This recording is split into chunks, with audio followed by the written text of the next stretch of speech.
증인은 대령으로서 2024년 12월 3일 비상계엄 선포 당시에 국군 방첩사령부의 사이버 보안실장으로 근무하고 계셨지요. 네, 그렇습니다.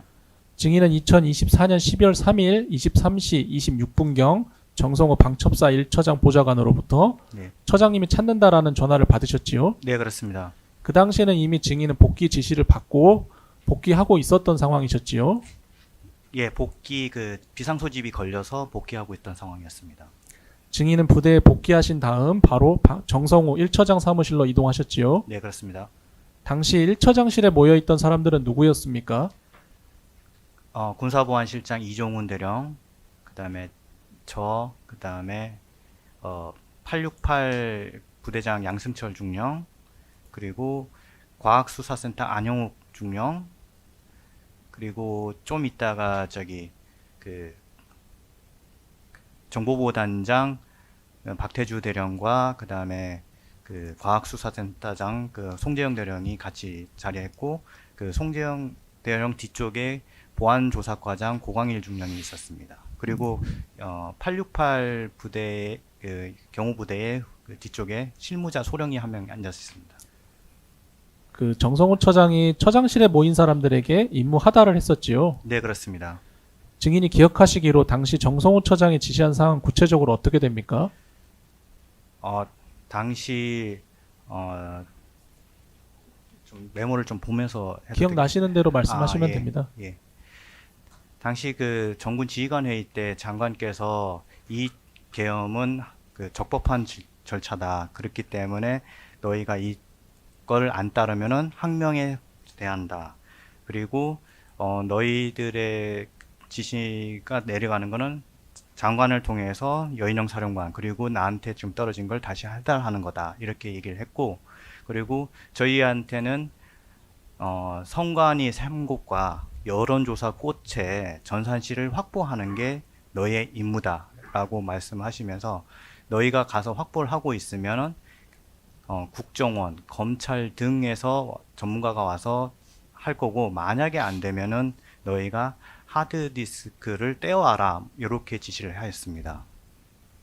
항명죄에 관한 언급은 있었습니까?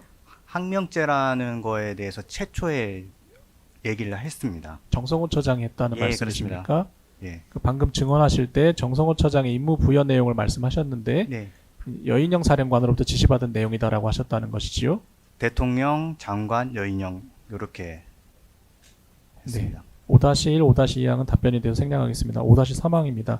방금 이제 증언 내용 중에 성관이 3곳, 네. 여론조사 꽃 네. 말씀하셨는데 네. 그곳에 하드디스크를 떼와야 할 수도 있다라는 이야기도 있었다는 것이지요. 네, 그렇습니다.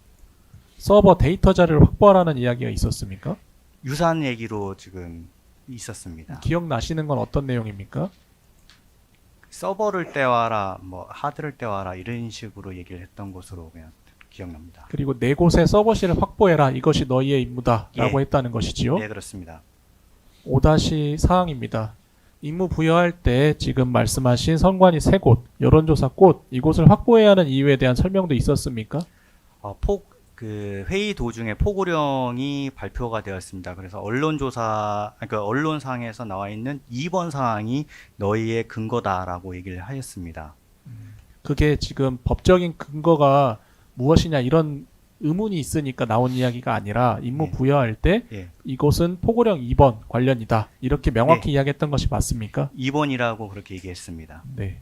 그 이야기가 임무 부여 내용이 있었을 때 증인을 포함한 처장실에 계셨던 분들이 임무 수행의 방법, 정당성 이런 것에 대해 의문을 표하거나 이의를 제기하지는 않았습니까?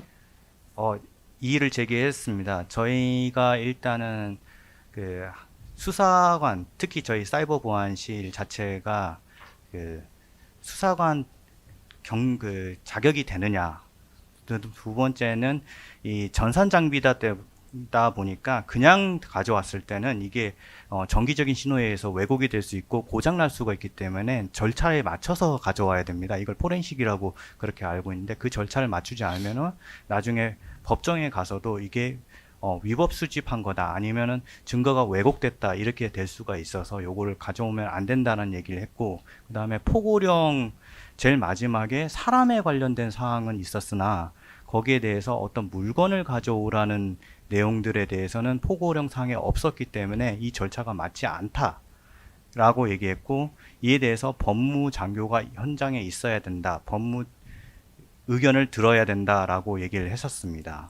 그 방금 증언하신 내용 중에 포고령은 사람에 관한 내용이었지 사물에 관한 내용이 없었다라는 취지로도 말씀하셨는데 네, 그건 이제 포고령을 위반한 자는 처단한다 이런 내용은 있었지만 어디 현장을 확보해라든지 어떤 사물을 확보할 수 있다든지 이런 내용이 없었기 때문에 그 네, 부분에 대한 의문이 있었다는 말씀이십니까? 네, 그렇습니다. 정성우 처장은 그런 이의 제기에 대해서 뭐라고 답변을 했습니까? 처장은 일단은 합수본부가 설치된 것 같은데 그거는 확인해 볼게. 그 정군 지휘관 회의 때 합수본부장을 찾았으니까 아마 그때 이게 합수본부가 된 거 아닌가? 내가 확인할게. 그리고 지금 이상하다고 하는 거에 대해서는 법무실 가서 의견을 물어볼게. 의견 들을 때까지는 너희는 출동 대기하고 일단은 그 인원들을 편성해서 좀 대기하고 있어라. 이렇게 정도 얘기를 했습니다. 증인의 그 기존 수사기관 진술이나 다른 분들 이야기를 들어봤을 때 네. 정성호 처장이 일단 법무실과 토의 후 별도 지시를 할 테니 일단 출동하고 원거리에서 대기해라 이런 지시가 있었다고 하는데 어떻습니까? 네, 맞습니다. 그건 맞습니까? 네. 출동해야 할 장소는 총 4곳이었고 출동할 장소에 맞춰 팀도 4개 팀으로 나누었지요. 네, 그렇습니다. 그 선관위 과천청사는 송재영 과학수사센터장이 팀장, 관악청사는 박태주 정보보호단장이 팀장, 네. 수원 선관위연수원은 이종훈 군사보안실장이 각각 팀장을 맡았고 증인은 여론조사 꽃으로 출동하는 나머지 팀의 팀장을 맡으셨지요. 네, 맞습니다. 현장에 나갈 각 팀의 팀원들은 과학수사센터, 정보보호단, 경호경비부대, 사이버보안실 등 방첩사 소속 부대원들 섞어서 구성하기로 했었지요. 예, 혼성 편성하는 걸로 되어 있었습니다. 팀장급만 일단 처장실에서 정해졌고 나머지 팀원들은 그 이후 이제 각자 편성하기로 했었던 것이지요. 네. 7항입니다. 1처장실에서 임무 하달이 그렇게 끝난 다음 증인은 2024년 12월 4일 00시 10분경 사이버보안실 소속 과장님들과 회의를 하셨지요. 네, 그렇습니다. 그 당시 회의에서는 정성호 처장 임무 부여 내용에 관한 토의가 이루어졌을 것으로 보이는데 맞습니까? 네, 맞습니다. 증인 검찰 조사 시에 과장님들과의 회의 과정에서 임무 수행이 실제 가능한 것인지 위법성에 문제가 없는 것인지 등에 관한 이야기가 나왔다고 진술한 바 있습니다. 맞습니까? 네, 맞습니다. 구체적으로 어떤 내용의 논의가 있었는지 기억나시는 대로 말씀해 보시겠어요? 과장들 중에 한 명이 저희는 그 선관위 서버가 어떻게 생겼는지도 모르고 거기에 어디에 하드가 있는지도 모른다. 그리고 들어갈 수 있는지 없는지, 그리고 거기에서 그냥 가져오면 안 되는데 그러면 그런 장비들조차도 없다. 그리고 예, 그런 토의를 했었습니다. 그리고 하는 과정에서 국회에서 그 계엄 해제안이 통과되는 상황을 보고 이건 가면 안 된다라고 판단을 했었습니다. 그 판단은 증인이 하셨다는 말씀이십니까? 네, 최종적으로 제가 판단했습니다. 그 장비 이야기도 잠깐 하셨는데 네, 그 처장실에서 그 임무 부여할 때 네. 장비를 어느 부서에서 갖고 있는지 그런 이야기도 있었습니까? 장비에 대해서는 이거는 좀 정확하지는 않습니다만 그 과학수사센터인지 정보보호단에서 이거 체증할 때 증거를 가져와야 되기 때문에 그 카메라, 디지털 카메라나 이런 것들을 가져가야 되는 거 아니냐, 그 적법한 절차를 위해서 이런 얘기들은 있었던 걸로 알고 있습니다. 그리고 포렌식 장비를 가져갈까요? 라고 이렇게 질의했던 것도 있었던 것 같습니다. 정성우 처장에게 질의했던 걸까요? 예, 그러니까 정성우 처장한테 그 실장 중에서 누군가가 질의를 했던 것으로 기억납니다. 그 질의를 받고 정성우 처장이 했던 답변은 무엇이었습니까? 그것도 확인해 볼게 라는 약간 즉답을 피했습니다. 네. 돌아와서 다시 여쭙겠습니다. 7-3항입니다. 그 정성우 처장으로부터 일단 출동 지시를 받은 상황이었고 과장실에 와서 이제 회의를 했던 상황인데 증인은 방금 말씀하셨듯이 당시 이제 계엄 해제 결의안이 의결되는 걸 보았고 출동하면 안 된다라는 판단하셨다고 하지 않으셨습니까? 네. 그럼 증인이 이제 출동팀을 구성하셔야 됐을 텐데 네. 어떻게 구성하셨습니까?